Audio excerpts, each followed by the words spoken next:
Many people in the UK share an unhealthy obsession with dieting and unrealistic expectations of beauty.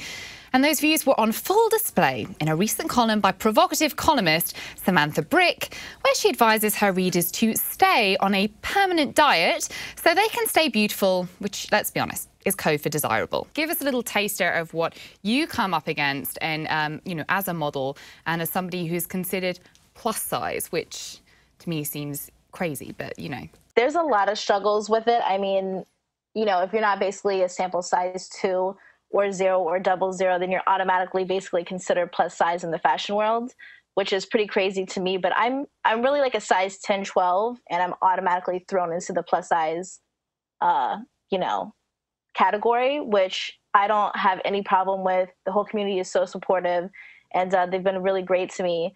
So, I mean, it's really, I think fashion in general and, companies and everything like this really have, when you touch up Photoshop completely and, it's not realistic anymore. Mm-hmm. And I mean, we're brainwashing people constantly into thinking that we should be a certain type of way and look some way and act a certain way. Yeah, you are viewed as a plus size model. And I have some beautiful photographs here that were from Edition L and photographer Maud Arsenault, who took some, simply gorgeous photos of you.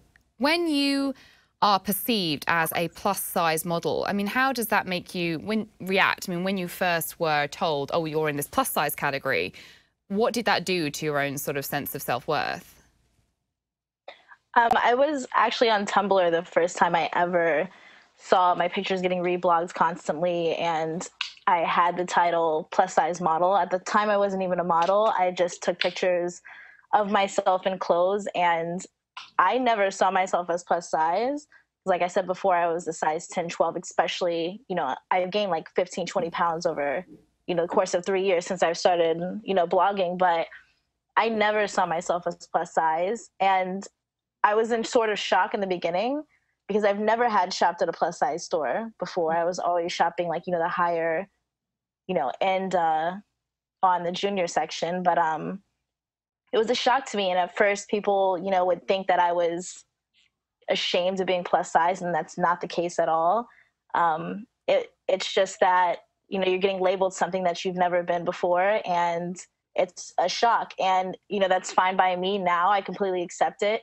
To somebody, to some people in the plus size community, I'm not even plus size, but to a size 2 in the fashion industry, when I go to New York Fashion Week, I get the same looks as Hailey. It's, so we all experience it. It doesn't matter if, I'm on the lower end of plus size and I still get the looks. Being in between, it can be sometimes very difficult, but at the same time, I feel like I'm really blessed because I can relate to both more of the straight size and plus size, so I have a bigger and broader audience. But I think that a lot of people are so supportive in the plus size community that I pay so much attention to that I don't pay attention to the people who are being negative, but I still do get the comment, and I see it on companies' Facebook pages and comments that I get myself on my blog. They feel like I'm not part of their society sometimes, but I've been called fat constantly my whole life. And I've been called good looking my whole life as well. So it's like, is good looking, am I not good looking because I'm heavier? It just, these people, you're either accepted or you're not accepted. Either way, as long as I accept myself, then that's ultimately what matters.